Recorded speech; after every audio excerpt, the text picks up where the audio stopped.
il y a un mois, jour pour jour, la vie de Thomas Chichholm a basculé.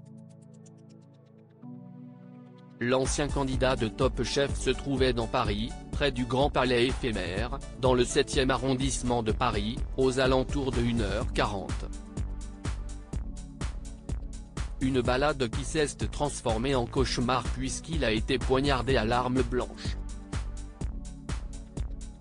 Une attaque a eu lieu juste après la soirée de clôture du festival gastronomique Taste of Paris. Thomas Chichholm s'est fait discret et il est sorti du silence ce jeudi 16 juin, sur son compte Instagram. L'occasion pour lui de donner de ses nouvelles. On peut donc le voir en blouse blanche, devant le miroir de sa chambre à l'hôpital Georges Pompidou. Je reviens en force. À très vite, a-t-il simplement écrit en légende de sa photo, sur laquelle on peut le voir avec un grand sourire aux lèvres. Quelques mots qui devraient rassurer ses fans, très inquiets pour lui depuis cette agression.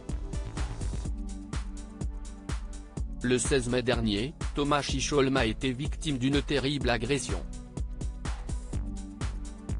Selon les informations du Parisien, une rixe aurait éclaté entre une dizaine d'individus à la suite d'une dispute entre deux hommes.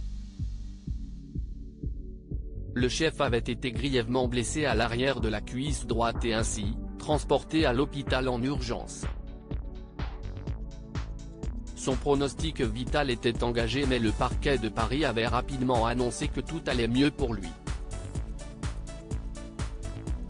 De leur côté, les employés de Thomas Chichholm avaient également pris la parole, assurant que le cuisinier n'était plus en danger mais aussi que l'information selon laquelle l'un de leurs collègues serait impliqué était fausse.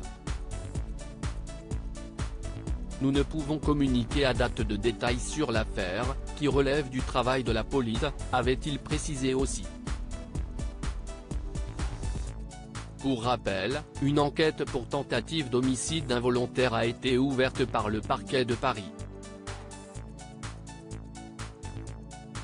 Thomas Chichholm, son agresseur a-t-il été arrêté? Suite à l'agression de Thomas Chichholm, une enquête a été ouverte et Abdelmajid H a été arrêté. Il s'agit d'un jeune homme de 19 ans. Selon les informations du Parisien, il tenait dans ses mains un t-shirt ensanglanté mais n'avait pas de couteau avec lui lors de son arrestation, à son domicile. Ce dernier avait été interpellé et placé en garde à vue avant d'être déféré en vue de l'ouverture d'une information judiciaire du chef de tentative d'homicide volontaire. S'il n'est pas considéré comme étant l'auteur des coups de couteau, il aurait toutefois, selon les policiers, déclenché la rixe avant de désigner une cible.